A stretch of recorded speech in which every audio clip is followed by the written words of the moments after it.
নমস্কার বন্ধুরা, আমাদের চ্যানেল বাকেট অফ লাভে আপনাদেরকে স্বাগত জানাই। তো চলে এসেছি আবার একটা নতুন ব্লগ নিয়ে। তো আজ আমরা যাচ্ছি কঙ্কালীতলা। তো আপনাদের সাথে ওখানেই দেখা হচ্ছে।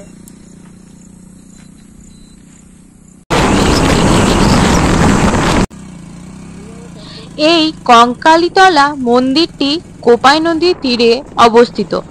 তন্ত্র চূড়ামতির মতে এটি 28 নম্বর সতীপীঠ। প্রাচীনকালে এই জায়গাটি কাঞ্চি নামে প্রসিদ্ধ। পীঠ নিয়ন্ত্রণ তন্ত্র অনুসারে এখানে সতীর অস্থি পড়েছিল, সেই কারণে এই পীঠের নাম কঙ্কালীতলা। এই শক্তিপীঠে দেবী গর্ভা দেবী নামে প্রসিদ্ধ ও ভৈরব রুরু নামে পূজিত হয়। তো বন্ধুরা, আমরা কঙ্কালী মন্দিরে পৌঁছে যাচ্ছি। তো দেখাই আপনাদেরকে। ভিন্ন মতে এখানে দেবীর কাখের অংশ পড়েছিল বলে অনেকে সেখান থেকে কঙ্কালী নামটা দিয়েছেন বলে মনে করা হয়। তো মন্দিরের বাইরে আপনারা দেখলেন যে পুজো দেওয়ার জন্য অনেক দোকান রয়েছে। তো সেখান থেকে আপনারা ডালা সংগ্রহ করে মায়ের পুজো দিতে পারেন। আগে এখানে খোলা বেদিতেই দেবীর পুজো হতো। এখন মন্দির তৈরি হলেও দেবীর কোনো মূর্তি নেই। রয়েছে শ্মশানকালীর বড় বাঁধানো ছবি, যাকে দেবী রূপে পুজো করা হয়। এবং চৈত্র সংক্রান্তিতে এখানে 3 দিন ধরে মন্দিরে উৎসব চলে।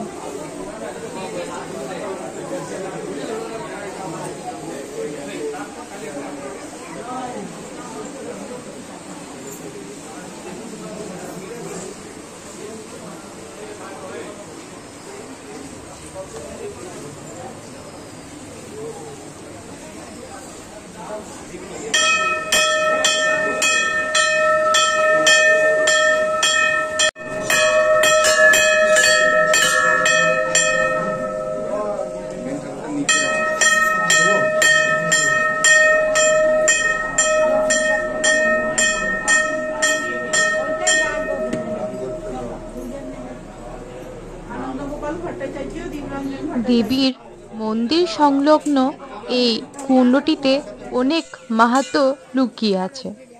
কুণ্ডের মধ্যে কয়েকটি প্রস্তর খণ্ড আছে, যেগুলিকে সাধকরা দেবীর দেহের অংশ হিসাবে চিহ্নিত করেছেন।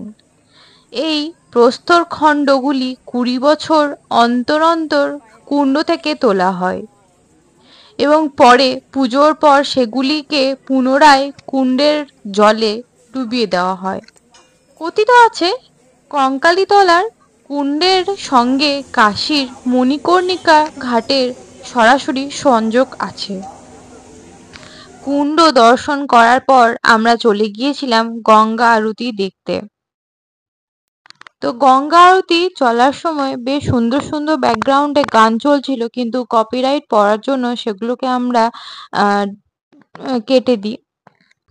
তো চলুন গঙ্গা আরতি দেখে নিন। তো এখানে বেনারসের মতোই গঙ্গা আরতি হয়। তো 6:45টার দিকে আরতি শুরু হয়।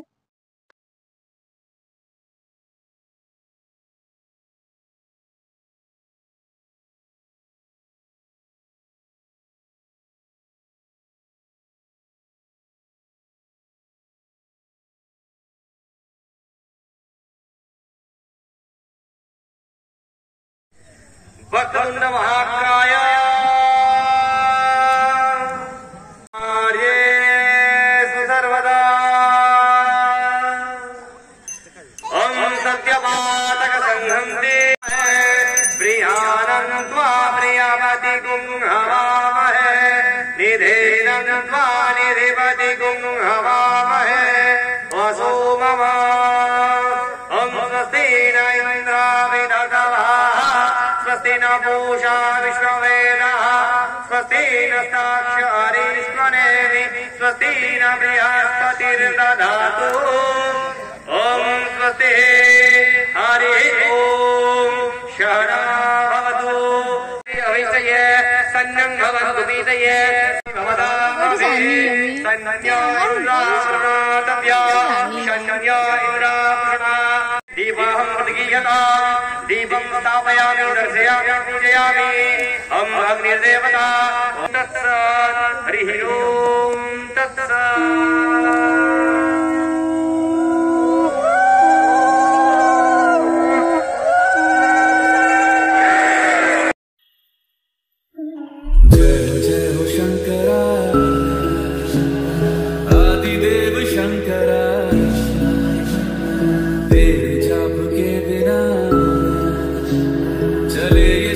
किस तरह मेरा कर्म तू ही जाने, क्या बुरा है क्या भला, तेरे रास्ते पे मैं तो आंख मूंद के चला, तेरे नाम की जोत ने सारा लिया तमस मेरा। नमो नमो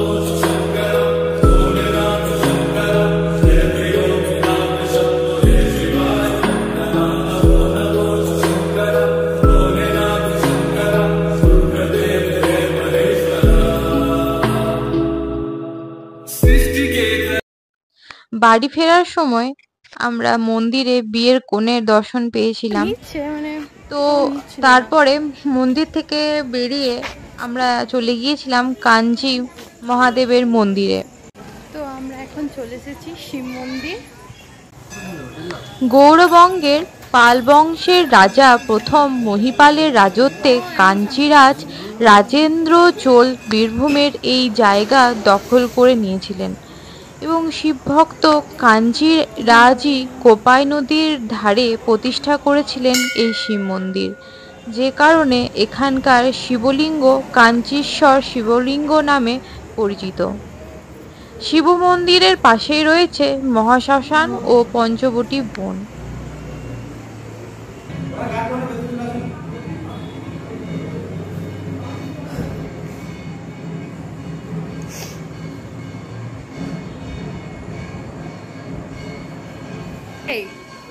এই শোনো,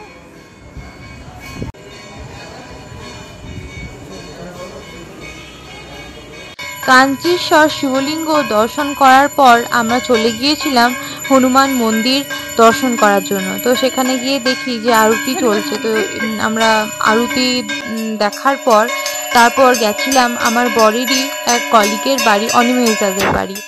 তো আমাদের সেখানে নেমন্তন্ন ছিল। তো যাই হোক, আজ এই পর্যন্তই, দেখা হচ্ছে পরের ভিডিও নিয়ে।